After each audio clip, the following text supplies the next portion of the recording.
오늘은 기름 부음과 스티그마에 대해서 이야기를 해보도록 하겠습니다. 스티그마, 굉장히 좋은 언어인 것 같습니다. 우리가 지난 시간 동안 기름 부음 사역에 대해서 배웠습니다. 기름 부음 사역을 왜 해야 되는지, 모든 성도가 그냥 평신도로 부르심 받은 것이 아니라 사역자로 부르심 받은 것에 대해서 제가 말씀을 드렸습니다. 성경을 통해서 이야기를 드렸죠. 그래서 초대교회 초반에는 12사도를 중심으로, 특별히 베드로와 요한을 중심으로 그들이 성령의 사역들을 행하였고, 나머지 사람들은 회중이었습니다. 그렇지만 한 3, 4년 정도 지났을 때 이제 7집사가 세워지게 되고, 7집사가 세워진 목적은 헬라파 유대인들을 공개하는 일, 쉽게 말해서 헬라파 유대인들이 쌀을 떨어졌을 때 쌀을 채워주는 일을 하기 위해서 7명의 집사님을 교회적으로 세우게 됐었는데, 그 집사님들이 단지 쌀을 채울 뿐만 아니라 이미 하나님의 말씀을 대언할 수 있게 되었고, 강단에서 설교를 할 수 있었고, 성령의 능력으로 이적과 기사를 행할 수준으로 이미 자라나 있었다라는 것입니다. 그래서 그 이후에 스데반을 비롯한 빌립 집사님, 이런 분들이 이제 나타나게 되고요. 또 안디옥 교회를 세운 사람들은 표적과 기사를 행했던 초대교회 평신도들이었습니다. 무명의 사람들이 그와 같은 안디옥 교회를 세웠죠. 여러분, 사도 바울이라는 사람에 대해서 그의 부르심을 정확하게 예언하고 그의 눈먼 것을 치료했던 사람은 위대한 다른 사도가 아니라 아나니아라는 평범한 평신도였습니다. 그 사람이 자연스럽게 집에 있을 때 그냥 기도하는 거죠. 기도하는 중에 환상을 봅니다. 환상을 보면서 주님과 대화를 합니다. 저곳에 가면 다섯 사람 사울이라는 자가 있고, 저 사람이 지금 눈이 멀었으며, 그러나 내가 너를 저 사람에게 보내서 저 사람이 앞으로 이스라엘과 이방인과 임금들에게 부르심 받은 것에 대해서 내가 너를 통해 대언하기를 원한다 라고 말씀하셨습니다. 그랬을 때 그가 당연하다는 듯이 알아듣고 주의 음성을 따라 행하게 됩니다. 이게 무슨 말이냐면요, 이전에 12사도로부터 사도들의 가르침을 받았다는 사도행전 2장의 말씀이 있죠. 사도들의 가르침을 받은 겁니다. 단지 예수님이 어떤 분이셨는지, 그분이 어떤 성품을 가지셨는지만 배운 것뿐만 아니라 그분이 어떻게 사역을 행하셨는지, 그리고 초대교회 사도들이 어떤 방식으로 사역을 행하고 있고 성도들을 섬기고 있고, 단지 자기의 능력이 아니라, 자기의 말빨이 아니라 성령의 능력과 성령의 지혜에 가르치는 말로 어떻게 가르쳤는지에 대해서 이야기를 했다라는 겁니다. 가르쳤다라는 겁니다. 그리고 어느 순간부터 모든 초대교회 평신도들이 그와 같이 사역할 수 있는 수준이 되었다라는 것입니다. 아멘. 이러한 일들이 저와 여러분들에게도 일어나게 될 줄로 믿습니다. 우리가 이거는 사실 이 스쿨은 기초적인 스쿨입니다. 여러분, 여기서 배웠다고 해서 끝난 것이 아니죠. 아시죠? 나 다 배웠어. 나 이제 기름 부음 다 알아. 이렇게 하시면 안 되는 거 아시죠? 가서 막 사도 명함 파시고 이러면 안 되는 거 아시잖아요? 나 선지자, 나 예언이자 할 수 있네? 선지자네? 선지자 누구 이렇게 명함 파시면 안 되십니다. 국제광고기행 많이 이용하십시오. 그렇지만 그 선지자 명함을 파시면 안 됩니다. 아멘. 계속 배워나가게 되시기를 축복합니다. 여기서 멈추지 않게 되시기를 축복합니다. 아멘. 그래서 우리가 기름 부음에 대해서 계속적으로 나눴습니다. 예수님과 동일한 조건이다. 우리는 그분도 육체의 몸을 입고 이 땅에 오셨고, 우리도 육체를 가지고 나왔다. 그분이 신성을, 하나님이셨지만 신성을 내려놓고 오직 성령의 기름 부으심을 받아 사역하셨고, 우리도 인간이지만 동일한 성령의 기름 부으심을 가지고 그분과 동일 조건 안에서 예수님이 행하셨던 모든 일들, 심지어 이보다 더 큰 일도 하리라는 요한복음 14장 12절 말씀을 따라서 그분이 행하셨던 것보다 더 큰 일도 할 수 있도록 부르심을 받았다는 것에 대해서 나눴습니다. 또 성령의 9가지 은사, 고린도전서 12장에 있는 성령의 9가지 은사들에 나눴습니다. 뭐가 있을까요? 방언, 방언 통역, 예언, 지식의 말씀, 지혜의 말씀, 영분별, 믿음의 은사, 병 고침의 은사, 능력 행함의 은사. 다 외웠네. 9가지 은사들을 어떻게 액티베이션 하는지, 어떻게 활성화시키는지에 대해서 말씀을 드렸고요. 그래서 우리가 방언을 하게 될 때 방언 통역이 열리고요. 통역을 하게 될 때 예언이 열립니다. 예언을 하게 되면 3가지 계시적 은사, 지혜의 말씀, 지식의 말씀, 영분별이 같이 활성화돼서 일어납니다. 지식의 말씀, 지혜의 말씀, 영분별이 일어나게 되면 믿음의 은사와 병고침의 은사와 능력 행함의 은사들이 같이 활성적으로 일어납니다. 그래서 여러분, 방언으로부터 시작해서 모든 9가지 은사가 여러분들에게 장착되는 은사 단계로 나아가게 되시기를 정말 축복합니다. 아직 예언이 이렇게 내 입에 쫙 달라붙지 않는다. 누구 얼굴을 봤는데 바로 예언이 튀어나가지 않는다. 누구 얼굴 딱 보면 원래 예언이 바로바로 나가야 되는 거잖아요, 여러분. 예, 딱 보면 주님이 이걸 말씀하시면 바로 나가야 되는 거거든요. 만약에 그게 안 된다, 여러분 아까 광고 보셨죠?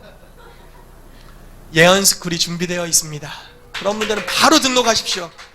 바로 등록하시면 얼굴을 보자마자 이렇게 바로 나오게 될 겁니다.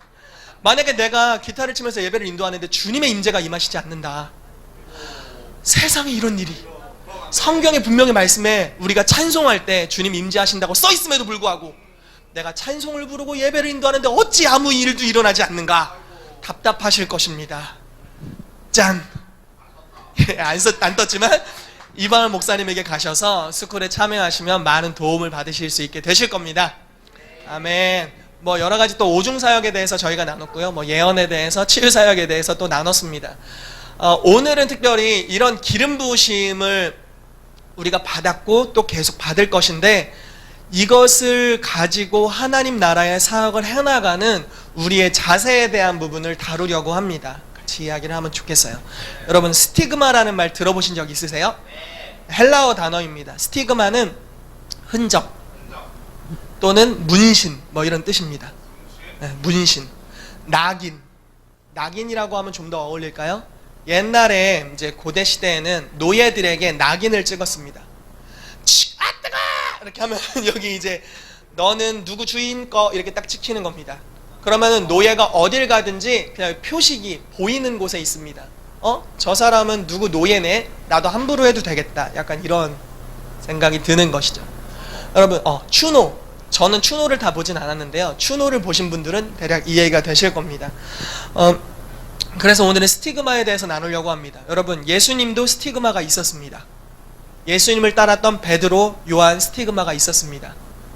바울도 스티그마가 있었습니다. 초대교회의 모든 성도들은 스티그마가 있었습니다. 흔적이 있었던 거죠. 바울이 어느 날 이렇게 말합니다. 더 이상 나를 괴롭게 하지 마라. 내 몸에 그리스도의 스티그마, 흔적을 가졌느니라 라고 이야기를 합니다.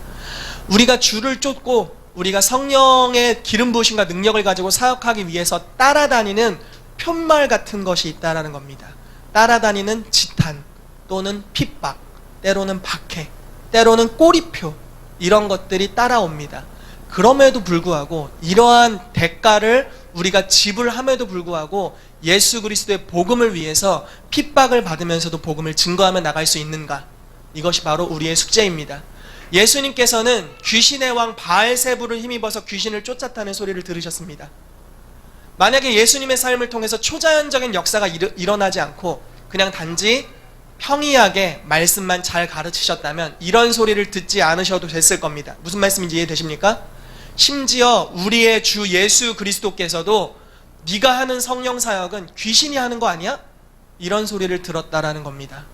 예언을 해? 무당이나 하는 거 아니니? 이런 소리를 들으셨다는 거예요. 귀신을 쫓아냈어요. 그랬더니 굳이 한다는 소리가 너 귀신의 왕의 계급인가? 그래서 네 쫄자들은 쫓아낼 수 있는 거니? 이런 말씀을 들으신 것이죠. 여러분, 예수님이 제자들을 향해서 내가 왕이 되러 온 것이 내가 왕이지만 왕이 되러 온 것이 아니라 십자가에서 죽으러 왔다라고 선언하신 그 순간 제자들이 갈등합니다.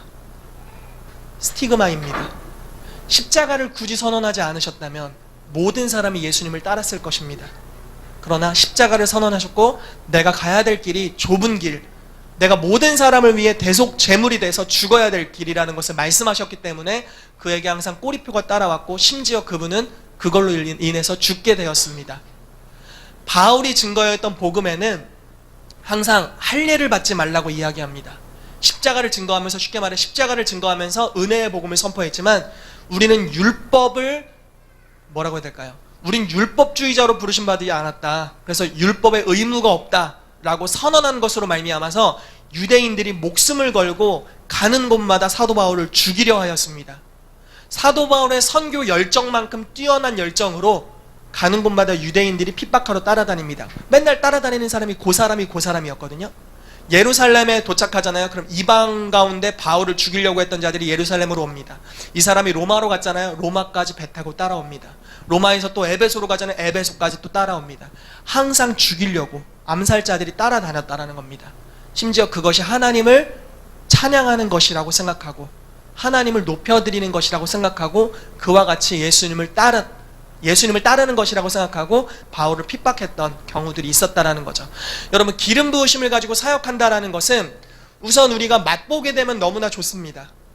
너무 행복하고요. 하나님의 나라가 우리 가운데 풀어지게 되니까 너무나 좋은 일입니다. 그렇지만 이걸 가지고 우리가 세상에 나아가서 이제 복음을 증거하고 대가를 지불하고 나아간다는 건 이제 쉽지 않은 일이라는 것입니다. 꼬리표들이 붙게 된다라는 겁니다. 여러분, 말씀을 하나 보죠. 요한복음 15장 20절, 제 강의 한 1페이지 한 좀 후반 정도에 있습니다. 요한복음 15장 20절, 성경 장절을 다 써드렸거든요. 자, 15장 20절 말씀 같이 읽겠습니다. 시작. 내가 너희에게 종이 주인보다 더 크지 못하다 한 말을 기억하라. 사람들이 나를 박해하였은즉 너희도 박해할 것이요 내 말을 지켰은즉 너희 말도 지킬 것이라. 아멘. 여러분, 예수님이 고난받으셨기 때문에 그분을 따르는 자들이라면 당연히 고난이 따라올 것입니다. 이것은 놀라운 상급입니다. 아멘. 여러분, 예수 그리스도를 위해 욕먹은 적이 한 번도 없으시다면 부탁드리겠습니다. 욕먹는 자리로 가십시오. 그리스도를 위해 핍박을 받는 자리로 나아가게 되시기를 축복합니다. 그분을 위해 핍박받는 것, 그보다 더 큰 영광이 없습니다. 아멘. 아멘. 아멘. 기태가 아멘. 아멘. 예, 베드로전서 4장 14절 말씀 같이 보겠습니다. 그 아래 있죠? 시작. 너희가 그리스도의 이름으로 치욕을 당하면 복 있는 자로다. 영광의 영, 곧 하나님의 영이 너희 위에 계심이라. 아멘. 우리가 그리스도를 위하여 치욕을 당했다면 그 사람은 정말 복 있는 사람입니다. 하나님의 영광이 그 사람 위에 있답니다. 여러분, 놀라운 주님의 임재를 더 경험하길 원하시면 이 자리로 가시면 됩니다. 이 바로 위에 구절이 이런 게 있어요. 너희가 만약에 MA 고난받으면 아무 상이 없다. 그러니까요, 니네가 잘못한 걸로 인해서 징계받고 고난받는다면 그것은 이거 고난이 아니다. 이거 그리스도를 위한 고난이 아니다. 열매도 없고 상급도 없다. 그런 거 받지 마라. 모든 이들에게 선을 행하되 예수 그리스도의 복음을 위하여 핍박을 받으라고 말하고 있는 것입니다. 여러분, 우리가 이전에 심었던 악한 일들로 말미암아 여러분들이 고난을 받고 있다면 그것에는 상급이 없습니다. 그 쓴뿌리를 얼른 잘라내시면 됩니다.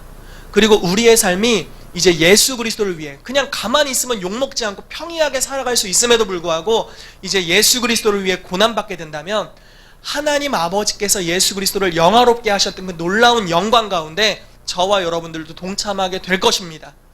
그러면 그 핍박 중에 예수님이 사역하셨던 그 놀라운 영광의 역사들이 우리가 동일하게 경험하게 될 줄로 믿습니다. 오늘날 핍박받았던 중국의 교회들, 북한의 지하교회들, 이슬람권에 있는 교회들 가운데 하나님이 정말 놀랍게 역사하십니다. 심지어 근래에 이제 제가 페이스북으로 본 정보에 의하면요, IS 대원들에게, IS 아시죠? 나오잖아요. 기독교인들을 이렇게 살해하고 핍박하고 한 도시를 점령하고 이런, 그들에게 예수님이 꿈에서 나타나신답니다. 그래서 그들이 회심하는 일들이 있습니다. 무슨 일일까요? 핍박받는 자들에게 영광의 주님의 임재가 임하는 겁니다. 그리고 그 자기를 살해하려고 했던 자들에게 주님이 나타나는 거죠. 사도 바울에게 주님께서 다메섹 도상에 드러나셨던 것 같이 동일한 역사들이 있게 되는 것입니다. 여러분, 만약에 여러분들의 가정 중에 믿지 않는 사람들이 있어서 복음을 증거하는 것으로 또는 여러분들이 신앙생활하는 것으로 말미암아 핍박이 있다면 복이 있습니다. 여러분들 선지자들, 우리의 선조들, 영적 선조들인 선지자들도 이것들로 말미암아 고난을 당했다고 말하고 있습니다. 우리가 계속 믿음으로 진격한다면, 믿음을 내려놓지 않고 계속 복음을 증거한다면, 계속 우리를 핍박하는 자들을 동일하게 핍박하거나 욕하지 않고 사랑하기로 결정하고 복음을 나타낸다면 그들이 예수께로 돌아오게 될 것입니다. 아멘. 아멘. 자, 마가복음 10장 29절 30절 같이 읽읍시다. 시작. 예수께서 이르시되 내가 진실로 너희에게 이르노니 나와 복음을 위하여 집이나 형제나 자매나 어머니나 아버지나 자식이나 전토를 벌인 자는 현세에 있어 집과 형제와 자매와 어머니와 자식과 전토를 100배나 받되 박해를 겸하여 받고 내세의 영생을 받지 못할 자가 없느니라. 아멘. 하필 우리 어머니가 오셨을 때 어머니를 버리라는 구절이 있는지 모르겠는데 예, 저희 어머니 제가 세상에서 가장 존경하는 어머니고요. 예, 어쨌든 어머니를 버리라고 나와요. 아무튼 복음과는 어떠한 것도 우선순위로서 타협할 수 없다라는 의미이죠. 아멘이십니까? 제가 이제 나중에 커서 들었는데요, 저희 어머니가 제가 태어나기 전에 주님한테 갖다 바쳐버렸다랍니다. 예, 그러니까 서원기도 같은 걸 하신 거죠. 이렇게 한나가 사무엘을 바치듯이 서원기도를 하신 겁니다. 그래놓고 이제 저희에게 말씀하지 않으셨습니다. 그런데 이제 이 아이가, 제가 이제 저를 이 아이라고 칭해 보도록 할게요. 이 아이가 자라나면서 그다르게 성격이 좋은 아이는 아니었던 것 같아요. 제가 회심한 다음에 저희 어머니가 이제 저를 간증하시면서 이렇게 표현하셨어요. 항상 희태이가 360도 바뀌었어요. 이렇게 표현하실 만큼. 그러니까 완전 바뀌었거든요. 저희 고모도 저한테 항상 저를 위해 기도해 주시는 고모거든요. 쉽게 말해 밥 먹고 기도만 하시는, 성경만 읽으시는 우리 고모십니다. 그래서 사실 고모의 기도발로 제가 여기 서 있다고 저는 믿고 있고요. 그런데 어쨌든 제가 회심하고 난 이후에 완전 바뀌었는데 저희 고모도 저를 희태이 황소고집이라 이게 안 변하면 큰일 난다고 항상 말씀을 해주셨었습니다. 그런데 어쨌든 회심을 한 이후로 쭉 자라나는데 이 아이가 신앙이 자라나면서 왠지 낌새가 이상한 겁니다. 어머니는 분명히 내가 태어나기 이전에 나를 서원하셨지만, 그리고 저에게 말씀해 주지 않으셨지만, 이 아이가 왠지 풀타임 사역자의 길을 걸어갈 것 같은 불안한 마음이 드는 것이죠. 왜 하필 이 길을 갈까? 혹시 그 서원 기도가 영향력이 있는 것일까? 이러면서 이제 쭉 가는 거더랍니다. 저희 형도 비슷한 길을 걷고 있었기 때문에 그 당시에. 그런데 저희 형은 그런 거 있잖아요. 여러분, 날 때부터 착한 사람이 있잖아요. 여러분 못 보셨는지 모르겠지만 저희 형은 거의 날 때부터 착한 그런 사람이에요. 저는 그렇지 않았고요. 그런데 이제 저희 형은, 그래서 이제 어머니가 불안하시니까 혹시나 주의 종의 길을 갈까 불안하시니까 저희 형한테 이제 고3 때 헌태가, 저희 형 이름 헌택입니다. 헌태가 굳이 신학대를 가야겠니? 잠시 딴 데 좀 갔다 오면 어떠니? 이렇게 해가지고 공대를 들어갔습니다. 그런데 1년을 마치고 나서 어머니한테 와서 엄마 도저히 안 되겠어요. 나는 신학대를 가야겠어요 하고서 신학대를 가게 되었답니다. 저는 어렸을 때부터 고집쟁이였는데 이놈이 성격이 조금 심한 말로 지랄이라서 말릴 수가 없다고 생각하셨는지 저는 그냥 가도록 허락을 해주셨습니다. 말리면 막 난리 필 것 같으니까 그냥 가도록 허락을 해주셨습니다. 보세요. 어머니의 입장에서 자식을 어떤 주님의 것이라고 이제 내어놓게 된다는 것, 이 무슨 말씀인지 이해되십니까? 더 이상 내 자식이 내 소유가 아니구나, 하나님의 것이구나 라고 내어드리게 된다는 것, 복음을 위해서 자녀를 버린 겁니다. 이해가 되십니까? 버렸기 때문에 100배나 받으실 거예요. 아멘이시죠? 내 마음이 다 위로가 되는 것 같아. 예, 뭐 100명의 자녀를 받으실지 이건 모르겠지만 제가 어머니의 소유 안에 있을 때보다 어머니에게 100배나 더 나은 아들이 될 것입니다. 효자, 주여 효자가 되게 하여 주십시오. 여러분, 이런 것입니다. 우리가 복음을 위해서 무언가를 버렸다면, 때로는 복음을 위해서 하나님의 것이 아닌 것을 이야기하는 부모님의 말씀에 불순종해야 되는 경우들도 있을 수 있겠습니다. 모든 것들에 순종해야 하지만 하나님의 진리를 명확하게 대적하는 그 영역에 있어서만큼은 우리가 떠나야 될 수도 있겠죠. 그렇지만 떠난다면, 복음을 위해 무언가를 내려놓는다면 100배를 받게 될 겁니다. 여러분, 아멘. 우리가 그리스도를 위해 고난받을 수 있습니다. 그렇지만 이 땅에 있어서 100배나 받게 될 겁니다. 그리고 심지어 예수님이 이렇게 약속하십니다. 내 생에 영생을 받지 못할 자가 없느니라. 이 놀라운 축복 아닙니까? 지난번에 저희 WLI에서 이제 잠깐 그 중간에 쉬는 시간이 있었어요. 그래서 이제 남자들끼리 한번 뭉쳐가지고 드라이브를 가자, 드라이브 갔다가 막국수나 먹고 오자 해서 막 드라이브를 가는데, 이제 거기 같이 하셨던 드럼 치시는, 이렇게 얘기하면 안 되는데 넘어갈게요. 아무튼 그분이 계세요. 그분이 앞자리에 앉으셨는데 운전을 하시는 목사님이 진짜 무슨 드리프트를 할 것 같았어요. 이렇게 가시는 거예요. 그러니까 갑자기 뭐라고, 이걸 잡으시면서 뭐라고 하셨냐면, 목사님 저 아직 구원의 확신이 없다고요, 천천히 가세요. 그러면서 목사님 말리셨다. 혹시 여러분들 중에 구원의 확신이 없는 분이 계시다면 굳이 왜 그것까지 꺼냈는지 모르겠어요. 저도 거기까지 갈 필요 없었을 텐데, 그런 분이 계시다면 주를 위해서 내어버리십시오. 내 생에 영생을 얻지 못할 자가 없습니다. 아멘. 우리의 구원은 너무나 분명한 것입니다. 여러분, 믿으면 구원을 받습니다. 주를 위해 모든 것을 드리고 예수 그리스도를 쫓는다면 이 사람이 결코 구원과 상관없을 수가 없습니다. 아멘. 아멘. 자, 다음 페이지로 넘어가 볼게요. 스티그마 의미에 대해 잠깐 설명을 해드렸는데 다시 보도록 하겠습니다. 스티그마는 흔적이라는 뜻이고요. 어원은 스티조로서 날카로운 도구로 찌르다, 문신, 흔적의 의미를 가지고 있습니다. 고대 사회에서는 달군 인두로 몸에 찍어 흔적을 남길 때 사용되었습니다. 일반적으로 노예가 도망을 가다가 잡혔던지 어떤 범죄함으로 남의 물건을 훔쳤을 때 혹은 범죄를 저질렀을 때 이게 이제 낙인을 찍히게 되는 겁니다. 그리스도인이 만약 성령의 인도하심을 따라 살게 된다면 그 사람의 삶에는 반드시 스티그마가 따르게 될 것입니다. 우리가 만약에 그리스도를 쫓고 있는데 모든 사람이 여러분들을 좋아한다면 의심을 잠깐 해보십시오. 그러나 반은 여러분을 좋아하고 반은 여러분들을 싫어한다면 그거 좀 잘 가는 겁니다. 무슨 말씀인지 이해되십니까? 일부러 막 밉상짓을 하라는 건 아니고요. 잘 구분하세요. 그러면은 그냥 임의로 받는 고난을 받게 될 겁니다. 그런 거는 아무 상관이 없습니다. 여러분, 예수님도 스티그마를 갖고 계셨습니다. 마태복음 12장 24절 말씀을 보면요, 바리새인들이 이렇게 예수님을 비방합니다. 저가 이가 귀신의 왕 바알세부를 힘입지 않고는 귀신을 쫓아내지 못하느니라. 아주 심각한, 예수님을 귀신 들렸다고 말하고 귀신 대마왕에게 귀신 들렸다고 말하고 있는 겁니다. 자, 마태복음 12장 10절에 14절을 보면요, 제가 한번 빠른 속도로 읽어드리겠습니다. 한쪽 손 마른 사람이 있는지라 사람들이 예수를 고발하려 하여 물어 이르되 안식일에 병을 고치는 것이 옳으니까. 예수께서 이르시되 너희 중에 어떤 사람이 양 한 마리가 있어 안식일에 구덩이에 빠졌으면 끌어내지 않겠느냐.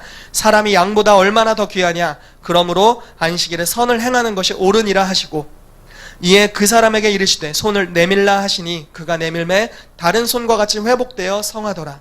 바리새인들이 나가서 어떻게 하여 예수를 죽일까 의논하거늘. 안식일에 병을 고치는 것에 대해서 바리새인들은 언제든지 죽이려 하였습니다. 보십시오. 누군가 표적과 기사를 행하면, 특별히 그걸 안식일에 행한다면 죽을 수 있다는 것, 그것을 예수님이 이미 알고 있습니다. 저들의 기준과 하나님의 성령께서 지금 행하길 원하시는 기준과 다르다는 것을 알고 있는 겁니다. 그러나 예수님은 사람의 기쁨을 위해 창조받지 않으셨습니다. 창조되신 분이 아니지만 사람의 기쁨을 위해 보내심 받지 않았습니다. 하나님의 기쁨과 영광을 위해 보내심 받으셨죠. 그래서 스티그마, 흔적, 안식일을 범하는 자, 율법을 배반하는 자라는 택죄가 붙을 수 있음에도 불구하고 안식일에 의도적으로 병을 고칩니다. 이로 말미암아서 예수님이 십자가로 갈 수 있는 근거가 되어 주었습니다. 유대인들이 다 예수님을 죽이려고 했던 것입니다. 자, 예수님에게 또 많은 것들이 있습니다. 마태복음 16장 21절 22절에 보면요, 예수님께서 이제 자기가 십자가에서 고난을 받고 죽임을 당할 것에 대해 말씀하십니다. 그러니까 바로 베드로가 주여 그리마옵소서 이렇게 하는 그 충성심 비슷한 소리를 듣게 되는 경우가 있습니다. 제자들이 다 반대했습니다. 예수님이 십자가를 지는 것. 누구 하나 기뻐하지 않았습니다. 예수님 왕위로 오르십시오. 왜 굳이 죽어야 합니까? 라고 말을 했던 겁니다. 그렇지만 예수님은 성령께서 가게 하시는 길을 위해서 자기의 모든 것들을 내려놓을 수 있으셨다라는 겁니다. 바울도 스티그마가 있었습니다. 아까 말씀드렸죠? 넘어가도록 할게요. 초대교회도 스티그마를 가지고 있었습니다. 말씀을 한 구절 읽어볼까요? 사도행전 2장 13절 말씀 시작.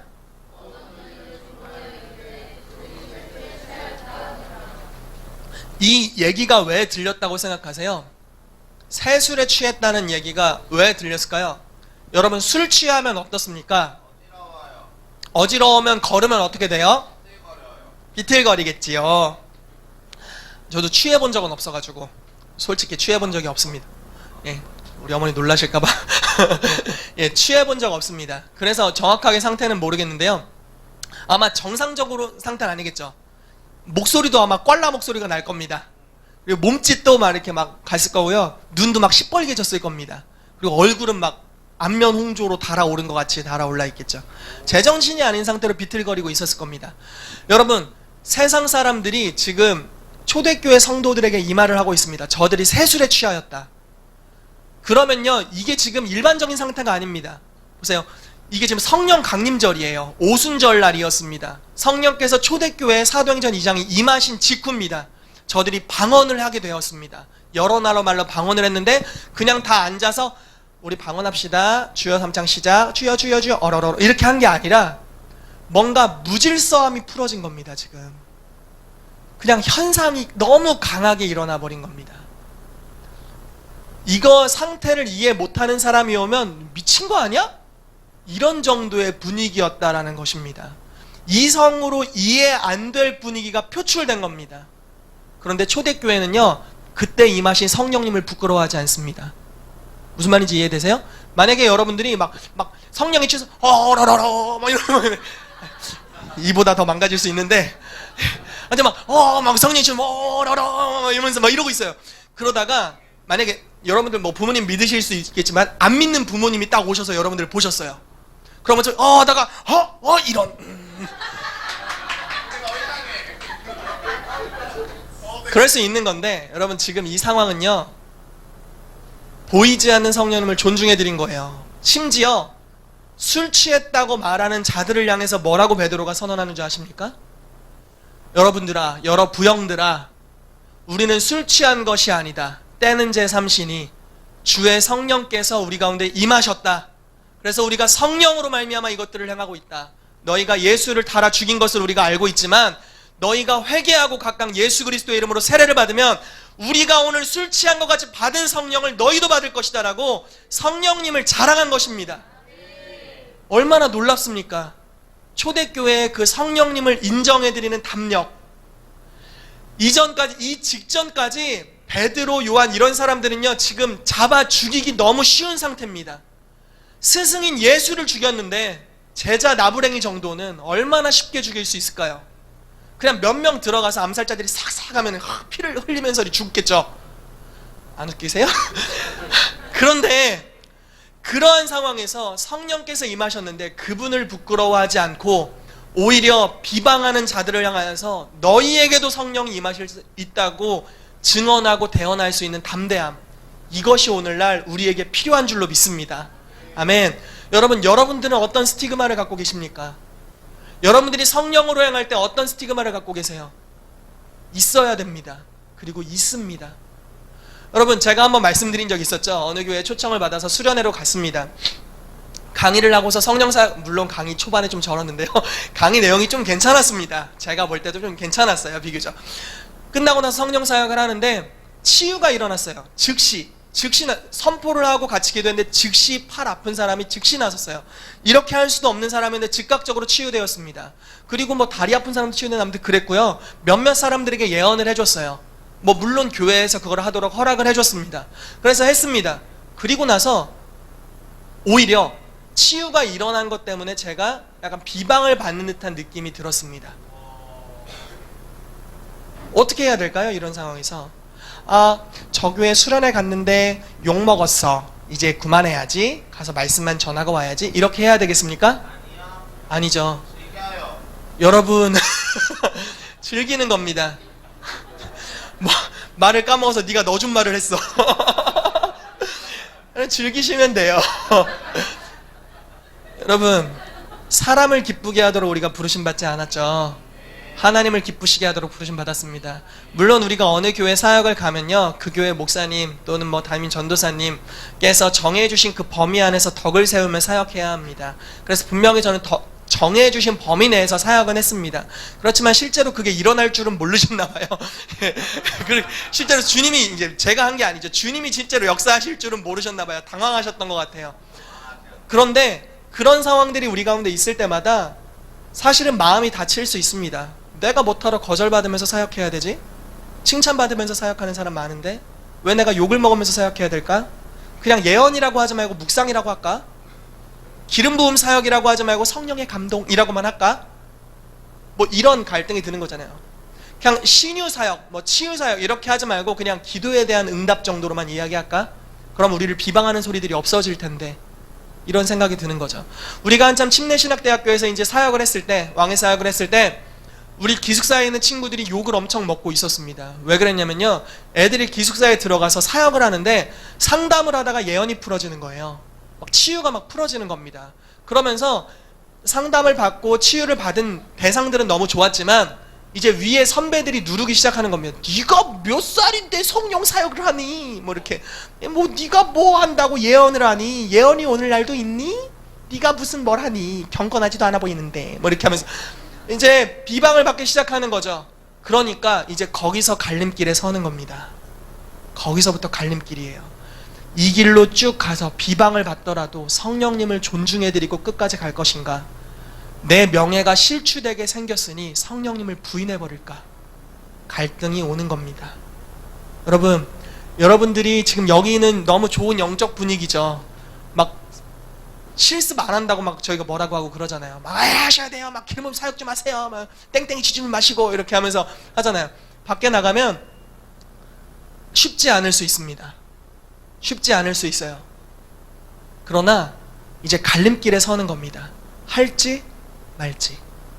성령님께서 인도하시는 대로 살아갈지, 아니면 하나님의 음성을 듣는 기능 일부를 내가 닫아버린 채로, 잘라버린 채로 성령님 눈을 가리고 내 귀를 막고 그냥 성령님을 능력인 양 끌고 다니면서 내 명예를 위해서 또는 적당히 인정받는 종교인의 삶으로서 살아갈 것인지 결정을 해야 된다는 겁니다. 반드시 주를 믿고 따르는 그리스도인들에게 스티그마가 찾아온다라는 겁니다. 이 스티그마가 저와 여러분들에게도 있게 되기를 축복합니다. 대가를 지불하는 그리스도인이 되시기를 축복합니다. 아멘. 자, 3페이지를 한번 보도록 하겠습니다. 기름 부음을 위한 대가 지불입니다. 누가복음 14장 25절 35절인데요. 우리 같이 한번 교독하도록 하겠습니다. 제가 한 절, 여러분들이 한 절입니다. 수많은 무리가 함께 갈새 예수께서 돌이키사 이르시되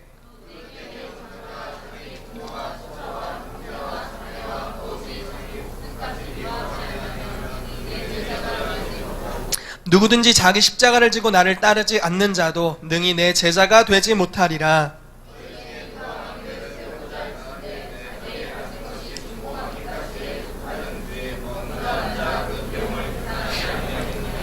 그렇게 아니하여 그 기초만 쌓고 능히 이루지 못하면 보는 자가 다 비웃어 또 어떤 임금이 다른 임금과 싸우러 갈 때 먼저 앉아 1만 명으로서 저 2만 명을 거느리고 오는 자를 대적할 수 있을까 헤아리지 아니하겠느냐.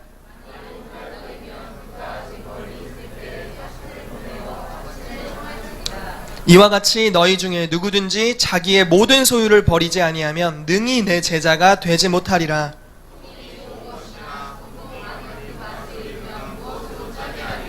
땅에도 걸음에도 쓸데없어 내 버리느니라. 들을 귀 있는 자는 들을지어다 하시니라. 아멘.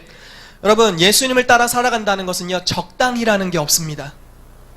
갈 때까지 가야 됩니다. 적당히 가다가 말아야지 하면요, 이 사람은 진짜 아무 때도 쓸데없는 맛을 잃은 소금이 됩니다. 어떻게 되냐면 밖에 버려져서 사람들에게 밟힌답니다. 예수 그리스도를 따라가는 삶에서 중간에 멈춘 것을 가리켜 이렇게 비유를 지금 예수님이 하는 겁니다.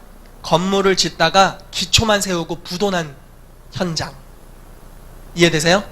건물이 지어지면 이쁠 것인데 이 지어지는 중간에는 먼지도 일어나고 여러 가지가 일어나죠. 그런데 짓다가 말아버렸어요. 그래서 그냥 폐허가 된 상태. 저 사람의 삶은 그냥 종교인이네, 폐허네, 폐허, 맛을 잃었네, 이렇게 끝나버리고 마는 것이죠. 갈 거라면, 여러분, 갈 것이라면, 그리스도를 쫓아갈 것이라면 끝까지 가게 되시기를 축복합니다. 핍박이 있더라도, 고난이 있더라도, 우리가 뭔가 대가를 지불하더라도, 때로는 팔아나가 잘려나가는 것 같은 고통이 올지라도 끝까지 가게 되시기를 정말 축복합니다. 아멘. 자, 중간에 멈추면 열매 맺지 못할 것입니다. 그러나 우리가 끝까지 가던 길을 간다면 성령의 열매가 저 여러분들의 삶에 주렁주렁 맺혀지게 될 줄로 믿습니다. 아멘.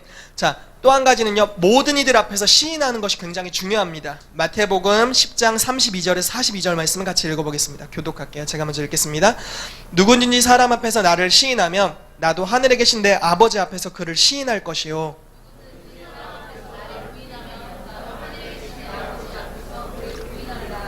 내가 세상에 화평을 주러 온 줄로 생각하지 말라. 화평이 아니요 검을 주러 왔노라.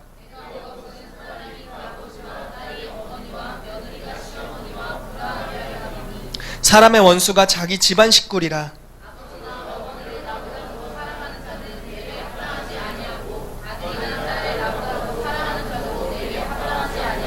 또 자기 십자가를 지고 나를 따르지 않는 자도 내게 합당하지 아니하니라.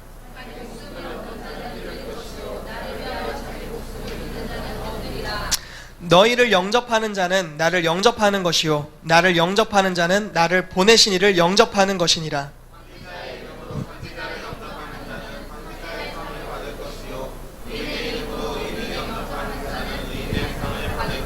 같이 읽겠습니다. 또 누구든지 제자의 이름으로 이 작은 자 하나에게 냉수 한 그릇이라도 주는 자는 내가 진실로 너희에게 이르노니 그 사람이 결단코 상을 잃지 아니하리라 하시니라. 아멘. 여러분, 성령님이 행하신 일들에 대해서 우리가 그분을 시인하느냐 부인하느냐, 이게 굉장히 중요한 일이라고 말을 하고 있습니다. 여러분, 우리가 사람들 앞에서 예수님을 시인한다면 예수님도 모든 천사들 앞에서 우리를 시인하신답니다. 만약에 이렇게 봅시다. 여러분들의 삶이 어떤 사람이 여러분들의 삶에 준 하나의 선한 예언으로 말미암아 변화됐다고 생각을 해봅시다. 그렇다면 만약에 예언을 비방하고 예언에 대해서 믿지 않는 어떤 사람 앞에서 여러분들이 그것을 시인할 수 있는가? 아니면 그거는 별거 아니었는데요 하면서 부인할 것인가? 라는 이제 문제가 닥치는 겁니다. 저 같은 경우는 어떻게 표현할 수 있을까요? 오늘날에 뭐 WLI라던가 HIM이라던가 성령 사역을 한다던가 기름 부으심 사역을 하면 우선은 시비를 한 번은 거쳐서 갑니다. 그냥 당연히 시비가 성 하고 이제 가는 거예요. 당연한 것으로 여기긴 하는데요, 당연히 거쳐서 갑니다. 그런데 여러분, 비방을 받았을 때 우리가 누군가로부터 너 어디 출신이야? 너 어디서 배웠어? 너 성령 사역하는 거 누구한테 배웠니? 그래서 만약에 저 WLI 막 부끄러워 막 뭐 말하겠어요, 부끄러워요, 뭐 이렇게 한다면 하나님을 부인한 겁니다. 그 흐름을 통해 나의 영적인 어른, 영적인 공급처, 영적인 학교로부터 하나님이 부여해 주신 것을 부인하는 겁니다. 그 순간부터 주께서 그 영역에 대해서 우리를 부인하십니다. 정말 중요한 질문입니다. 이걸 잘 아셔야 돼요. 만약에 여러분, 왕의 사역이 욕을 막 세간으로부터 무진장 얻어먹는 거예요. 그래서 여러분들이 만약에 저 왕의 사역 멤버예요 하는 게 막 부끄러워졌어. 너 진짜 그 비방을 받았던 왕의 사역 멤버니? 이런 그런 소리를 듣는 겁니다. 그래서 아니에요 하고 막 닭이 3번 울고 막 농담이에요 여러분, 농담입니다. 농담이에요. 농담이에요. 어쨌든 그런 상황이 왔을 때 그렇게 만약에 여러분들이 시인한다면 그냥 왕의 사역으로부터 받았던 모든 것들은 그날 이후로 끊어지게 돼요. 영적인 원리예요. 무슨 말인지 이해되시죠?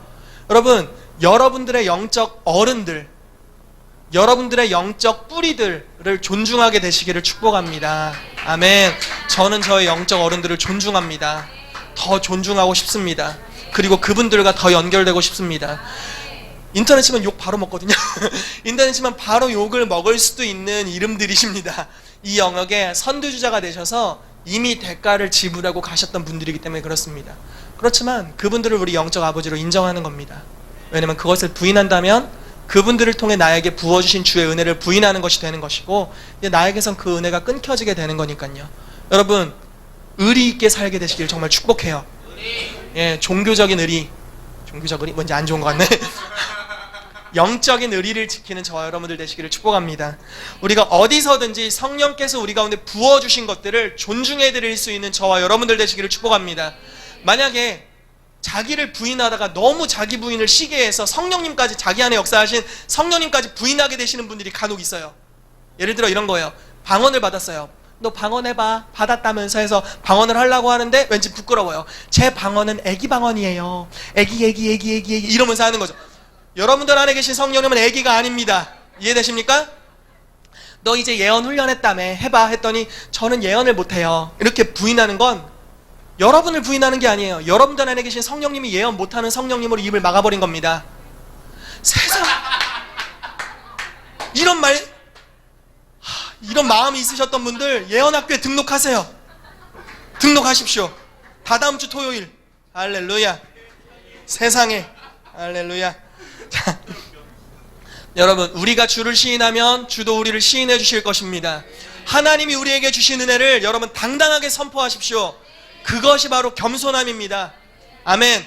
교만함이라는 것은 자기 지위를 떠났다는 것을 말하고 있고요, 겸손함이라는 것은 나를 부르신 그 위치에 내가 있는 것을 말하는 것입니다. 그것이 바로 겸손함입니다. 여러분들에게 하나님께 선물을 주셨다면 선물을 주셨다고 인정하십시오. 그것이 겸손입니다. 선물을 주셨는데 안 받았다라고 하는 것이 교만입니다. 아멘. 겸손으로 주를 시인하게 되시기를 축복합니다. 아멘. 마지막으로 우리 말씀을 보겠습니다. 파송을 위한 기름 부음에 대해서 잠깐 나누고 이제 기도하도록 하겠습니다. 사도행전 1장 8절 말씀 같이 읽겠습니다. 시작. 오직 성령이 너희에게 임하시면 너희가 권능을 받고 예루살렘과 온 유대와 사마리아와 땅끝까지 이르러 내 증인이 되리라 하시니라. 아멘.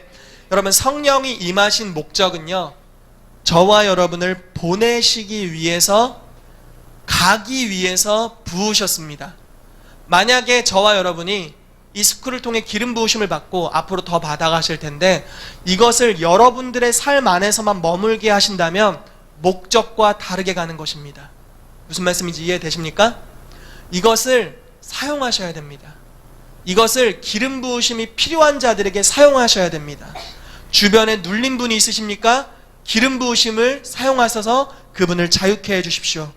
포로된 자가 있습니까? 그분에게 가셔서 기름 부으심을 사용하셔서 자유케 해주십시오. 복음이 필요한 사람들이 있다면 복음을 증거하러 가십시오. 치유가 필요한 사람이 있다면 즉각적으로 손을 얹으십시오. 하나님의 위로가 필요한 분이 있다면 예언을 해주십시오. 그것을 통해서 여러분들의 능력, 여러분들에게 부으신 성령의 능력이 복음을 위해서 가게 될 것입니다. 여러분, 우리는 가야 됩니다. 우리는 보내심을 받았습니다. 그래서 우리가 전진하게 될 때, 가게 될 때 우리의 기름 부으심이 더욱더 증가되게 될 줄로 믿습니다. 아멘. 우리 마지막으로 말씀 한 구절 읽고 이제 기도하도록 하겠습니다. 사도행전 6장, 이사야서 6장 8절 말씀입니다.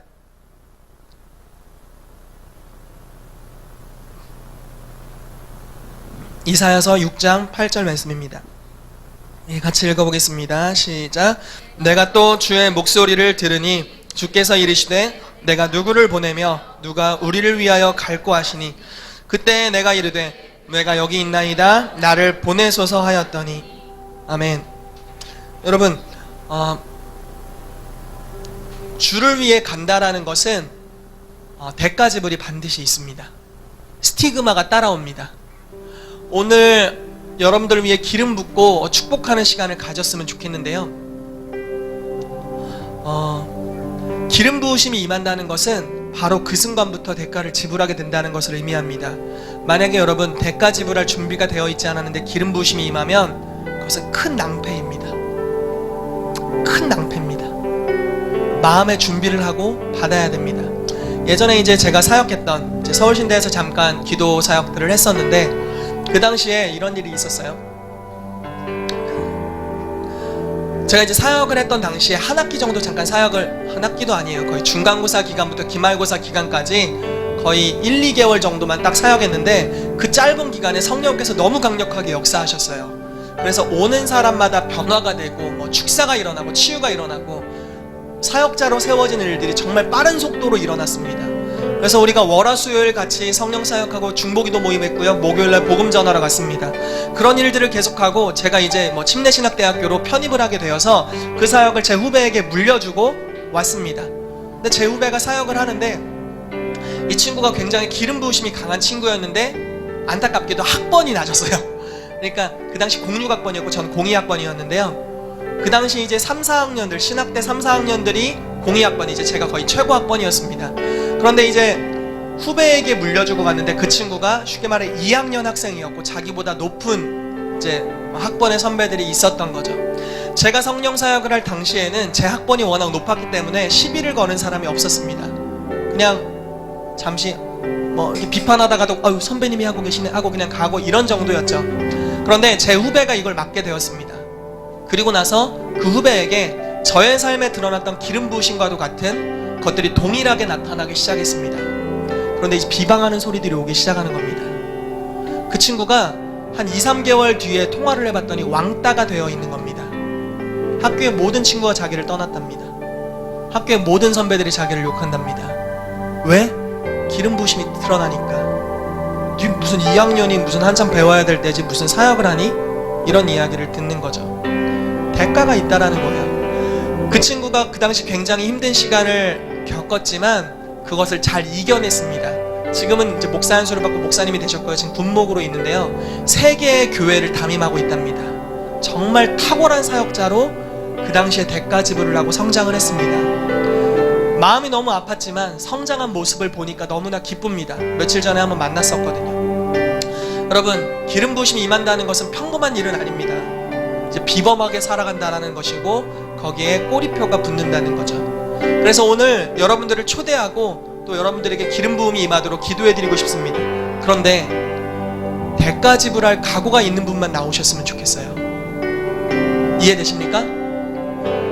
혹시 대가를 지불 안 했는데 후딱 주의 능력이 임해가지고 낭패를 보실까봐 그렇습니다.